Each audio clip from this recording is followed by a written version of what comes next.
video we will discuss the individual parts of those cell. Cell के हर एक अलग अलग पार्ट्स को हम स्टडी करेंगे, उनके फंक्शंस के बारे में पढ़ेंगे. तो सबसे पहला पार्ट जो हम स्टडी करने जा रहे हैं that is plasma membrane and its function. Plasma membrane and it's functions.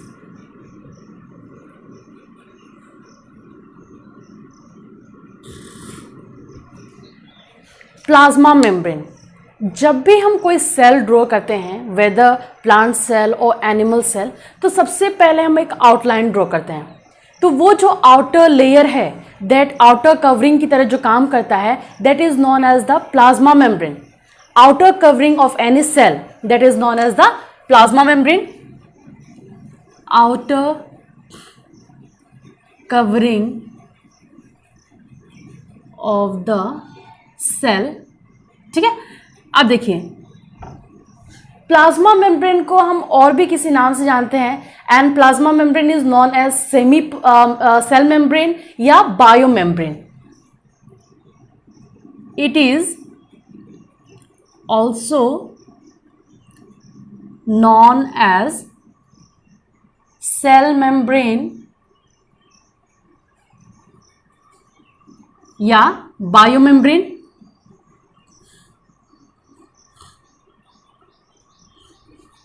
इनके कुछ फंक्शंस भी हम देखेंगे. तो ये जो प्लाज्मा मेम्ब्रेन है इसका कंपोजिशन क्या है, किस चीज का बना हुआ है ये. तो this plasma membrane is made up of proteins and phospholipids. It is made up of proteins and phospholipid.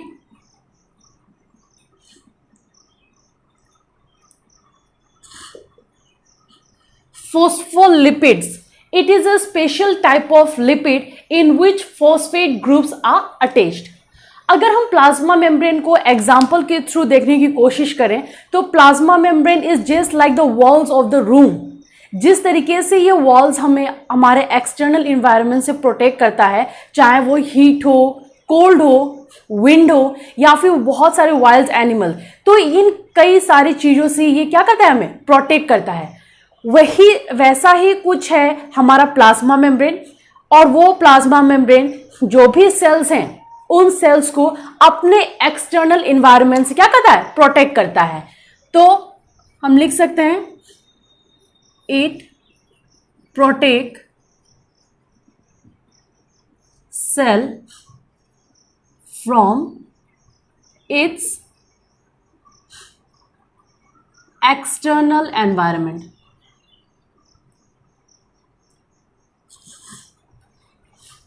अब देखिए इस वॉल के होने की वजह से इस रूम का एक अपना शेप है, स्ट्रक्चर है.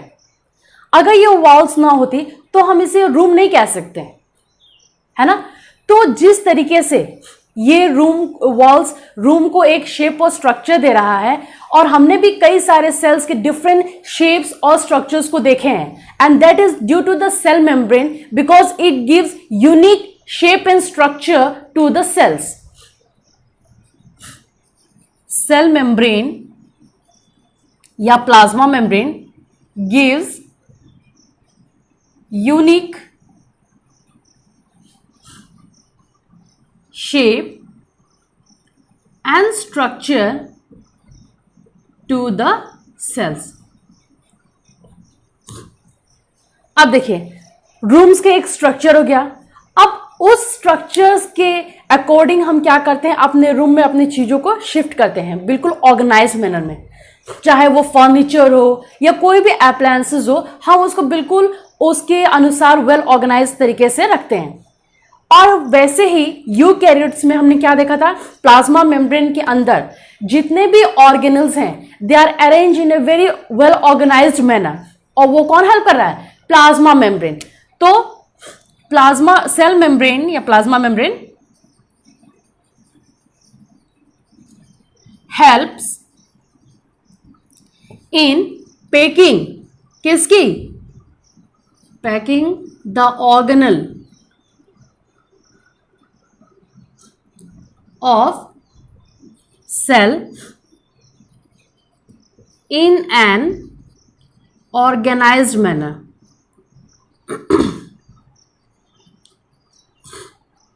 है ना, ऑर्गेनल्स सेल के अंदर जो स्पेशल स्ट्रक्चर उनका कुछ पर्टिकुलर फंक्शंस होते हैं वो ऑर्गेनल्स कहलाते हैं। और वो क्या करती हैं, बिल्कुल प्लाज्मा मेम्ब्रेन को उन्हें वेल ऑर्गेनाइज तरीके से उनकी पैकिंग करने में हेल्प करता है।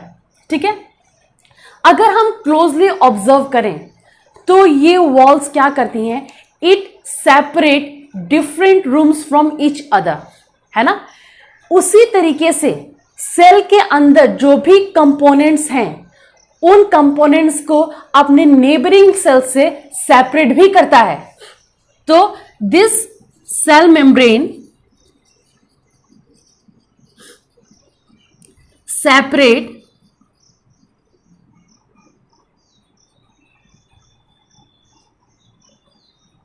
components of the cell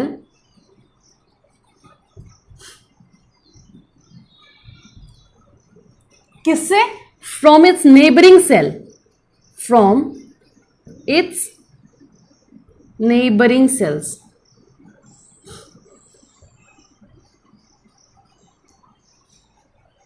ठीक है, तो देखिए स्टूडेंट्स, इस रूम में हमारे पास डोर भी होती हैं and this door allow us to in and out.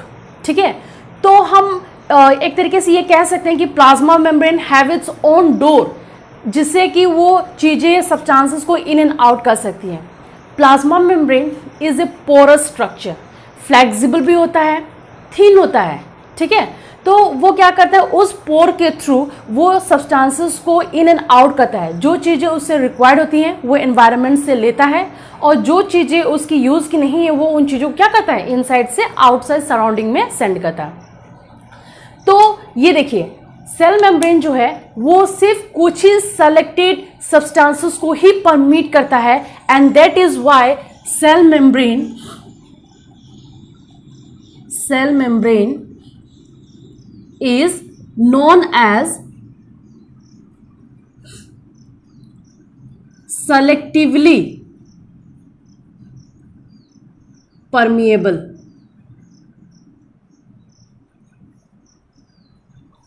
इस टर्म को समझने के लिए हम एग्जाम्पल के थ्रू हम देखेंगे।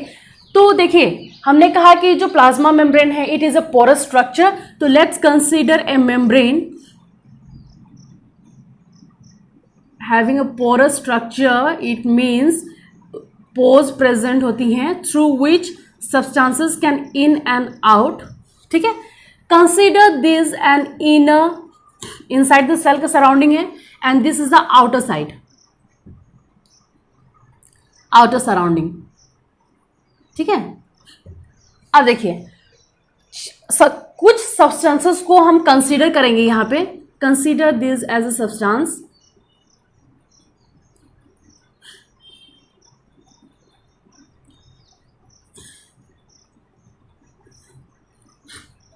अब देखिए, इन सब्सटेंसेस को इस पोर के थ्रू एंटर करना है। हमने कुछ ऐसे सब्सटेंसेस बनाए हैं जो कि छोटे हैं और कुछ बड़े हैं। ठीक है, the size of this pore is fixed. ठीक है, तो कुछ सब्सटेंसेस जो हमने छोटे बनाए वो दिख रहा है कि वो इजिली एंटर कर सकता है, एंड कुछ सब्सटेंसेस इजिली एंटर नहीं कर सकते हैं। होता क्या है इसमें, जैसे मान लीजिए ये एग्जाम्पल हमने इसको लिया, ये इजिली इस पोर के थ्रू एंटर कर सकता है, बट अगर सेल को इस सब्सटेंस की रिक्वायरमेंट नहीं है तो it won't allow, it won't permit, ये अंदर जाने ही नहीं देगा। ठीक है, ये अंदर जाने नहीं देगा, तो ये क्या हुआ, यहीं पर रह गया।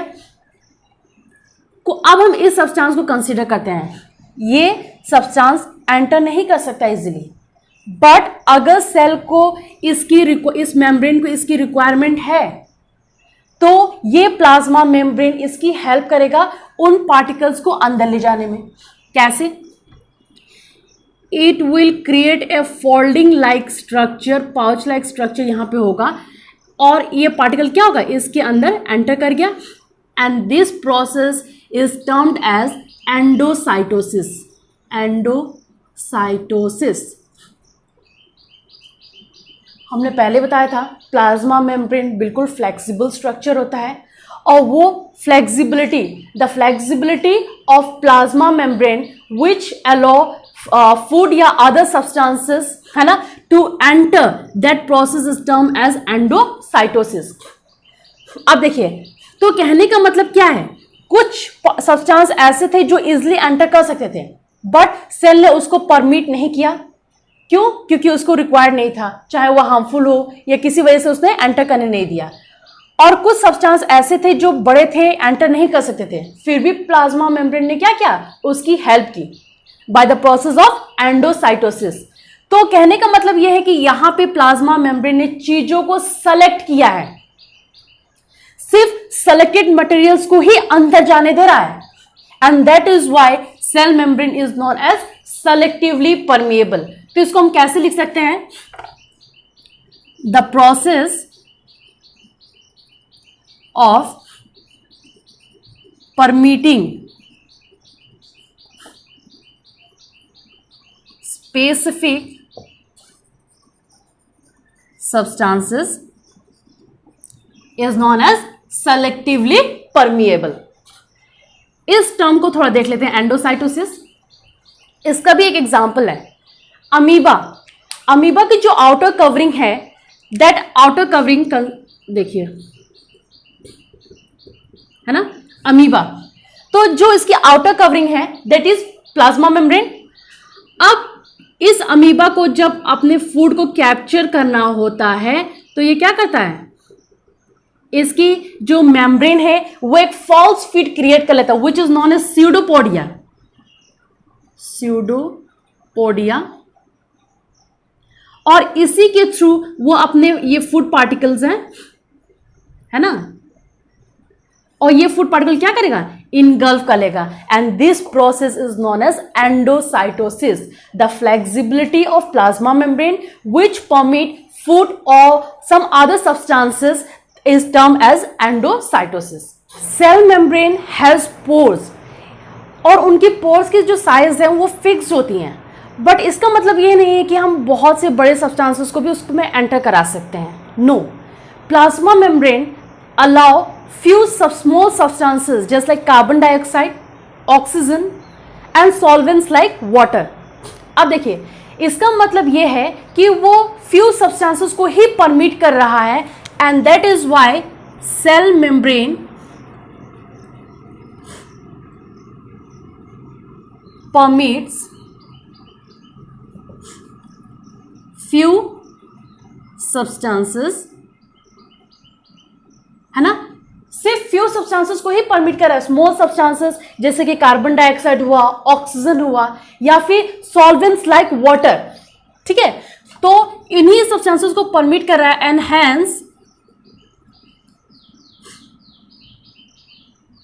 It's semi permeable. अब देखिए, इस टर्म को भी थोड़ा देख लेते हैं, सेमी परमिएबल। हमने कहा कि प्लाज्मा मेम्ब्रेन में जो पोर्स होती हैं, सेमी परमिएबल और सेलेक्टिव परमिएबल में हम कब इन टर्म्स को यूज करते हैं ये ध्यान दीजिएगा। सेलेक्टिव परमिएबल हमने बताया कि उस पोर के थ्रू चीजें जो एंटर कर सकती हैं, अगर वो भी रिक्वायर्ड ना हो तो सेल उन्हें अंदर जाने नहीं देगा, और जो सेल्स उनकी रिक्वायर्ड की हैं और वो एंटर नहीं कर सकती इजीली, बट फिर भी प्लाज्मा मेम्ब्रेन उसको एंडोसाइटोसिस के प्रोसेस में क्या करेगा, अंदर लेने में हेल्प करता है, यानी उसने चीजों का सिलेक्शन किया। बट इस सेमी परमिएबल में हम कभी टर्म यूज करेंगे जब प्लाज्मा मेम्ब्रेन इस पोर के थ्रू कोई भी सब्सटेंसेस इस पोर के साइज के अकॉर्डिंग जब सब्सटेंसेस इजिली एंटर कर जाए तो हम उसको क्या टर्म करेंगे, सेमी परमिएबल। और वो चीजें जो एंटर कर रही हैं वो यूजफुल भी हो सकती हैं, हार्मफुल भी हो सकती हैं, ठीक है, तो इसमें चीजों का सिलेक्शन नहीं हो रहा है। ठीक, इसको समझने के लिए एनसीईआरटी में एक एक्टिविटी दिया हुआ है। देखिए, एक बीकर लेते हैं एंड इन दैट बीकर उसमें डाइल्यूट HCl प्लेस करते हैं, डाइल्यूट HCl। उस HCl के अंदर हम एक एग को रखते हैं, ठीक है। ये जो एग है उसकी जो शेल है it is made up of calcium carbonate, और जैसे ही हमने उसको HCl में रखा वो रिएक्ट करेगा, और जैसे रिएक्ट करेगा तो ये जो इसका शेल है वो बिल्कुल क्या हो जाएंगे, डिसॉल्व हो जाएंगे। और जैसे ही डिसॉल्व होगा इस पे एक थिन लेयर बचेगा and that is the plasma membrane. ठीक है, कहने का मतलब क्या है, कहने का मतलब यह है जब वो एग सेल के अंदर था, एक सेल है ना, वो सेल के अंदर था, लिविंग कंटेंट के अंदर था, तब उसको हम सेलेक्टिव परमेएबल कहेंगे। बट जैसे ही हमने उसको डाइल्यूट HCl में रखा, चीजें रिएक्ट हुई और ये प्लाज्मा मेम्ब्रेन जब वो सेल से अलग हो गया है तब वो सेमी परमेएबल के लाइक बिहेव करेगा। डिफरेंस समझ में आ रहा है? जैसे हमारी body that is selectively permeable, but जैसे ही इसको हम अपने लिविंग कंटेंट से अलग रख दें तो that membrane will behave as semi permeable.